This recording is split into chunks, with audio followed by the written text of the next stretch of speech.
नमस्कार दोस्तों, जैसा कि हमने आपसे कहा था कि डेली बेसिस पे जो भी इंडियन एक्सप्रेस का या फिर कोई भी करंट इशू हम मतलब पढ़ रहे हैं, एनालिसिस कर रहे हैं, तो हम उनको लेकर के आपके साथ मतलब हैंड रिटन वे में आपको बताएं, आपको पढ़ाएं। तो कारगिल विजय दिवस को लेकर के आज का न्यूज़ था। ये 26 तारीख को पीएबी के भी अंदर आया हुआ था। तो कारगिल वॉर जो है ये विजय दिवस के रूप में हर एक वर्ष जो है 26 जुलाई 1999 को सेलिब्रेट किया जाता है। सब आदमी जानते ही होंगे। लेकिन अभी जो करंट इशू है, करंट इशू में पीएम मोदी इस वर्ष विजय शौर्य यात्रा निकाला है इसको सेलिब्रेट करने के लिए। विजय यात्रा बेसिकली एक मोटरसाइकिल रैली है। ये दिल्ली से लेकर के द्रास तक के रीजन में चलाया गया। ये कैजुअलिटी जो हुई थी इस वॉर के अंदर, इसमें 527 इंडियन सोल्जर्स मतलब मर चुके थे और बहुत अधिक हजारों की संख्या में घायल हुए थे। लेकिन ये कारगिल विजय वॉर जो है ना, जो 1999 में हुआ था, ये इतना आखिर इंपॉर्टेंट क्यों, इस बात को जानना जरूरी है। कारगिल वॉर को लेकर के जो है ना, बहुत सारे कंट्री जो है इनको केस स्टडीज के रूप में देखते हैं, पढ़ते हैं, सीखते हैं। आखिर इतना ये इम्पोर्टेंट क्यों था? इतना इम्पोर्टेंट ये इसलिए था कि इन्वायरमेंटल चैलेंज बहुत ज़्यादा था जब ये वार हो रहा था।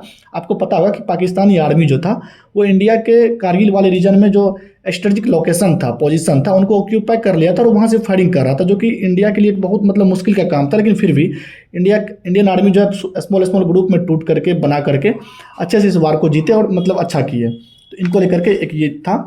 और सेकंड जो है ये Maharashtra to get a India first AI powered bird sanctuary. Maharashtra में जो है ना पहला बर्ड एआई सेंचुरी बनने के लिए मतलब जा रहा है। ये 45 करोड़ रुपए के साथ इको नेचर पार्क के रूप में बनाया जाएगा। ये थाने ग्रीक फ्लेमिंगो सेंचुरी जो रीजन है, आपको पता होगा, जैसे यहाँ मुंबई है और यहाँ नवी मुंबई है, इस दोनों के बीच वाले रीजन में एक सेंचुरी है, उनको बोलते हैं थाने ग्रीक फ्लेमिंगो सेंचुरी। यहाँ ये बनाया जा रहा है Maharashtra AI powered bird century. इसमें 45 करोड़ की लागत से बनाया जा रहा है। यहाँ 200 से प्लस बर्ड स्पीसीज जो यहाँ रहते हैं, मतलब जो इंडेंजर्ड है, जो नहीं मिलते हैं, उनको यहाँ मतलब वो यहाँ निवास करते हैं। थर्ड जो न्यूज़ है वो सारनाथ को लेकर के है। सारनाथ जो इंडिया का 45वां यूनेस्को वर्ल्ड हेरिटेज साइट में शामिल कर लिया गया। आपको पता होगा कि ये एंशिएंट बुद्धिस्ट साइट है। ये अभी करंट में चल रहा है 48th session of the UNESCO का जो 48वां सेशन चल रहा है, उसके अंदर ये इनको शामिल किया गया है। ये कहाँ हो रहा है ये जानना इम्पोर्टेंट है। ये मतलब कोरिया में बुसान एक मतलब सिटी है, वहाँ ये मतलब सेलिब्रेट किया मतलब मनाया जा रहा है यूनेस्को का। उसमें सारनाथ को वर्ल्ड हेरिटेज साइट में शामिल किया गया है। लेकिन जो बुद्धिस्ट साइट है वो 3 ऐसा है बुद्धिस्ट साइट जिसको यूनेस्को के वर्ल्ड हेरिटेज साइट में शामिल किया गया, उसको वो जानना आपको जरूरी है। एक लुम्बिनी है, सेकंड महाबोधि टेम्पल है, थर्ड सारनाथ है। आपको याद रखना है कि कुशीनगर नहीं है, क्योंकि कुशीनगर भी बहुत फेमस जगह है गौतम बुद्धा से रिलेटेड, लेकिन कुशीनगर इस पार्ट में 3 वर्ल्ड हेरिटेज साइट के अंदर ये शामिल नहीं है। लेकिन हाल फिलहाल में मुझे ऐसा लगता है इनको भी शामिल कर लिया जाएगा। अब तो हम नेक्स्ट देखते हैं।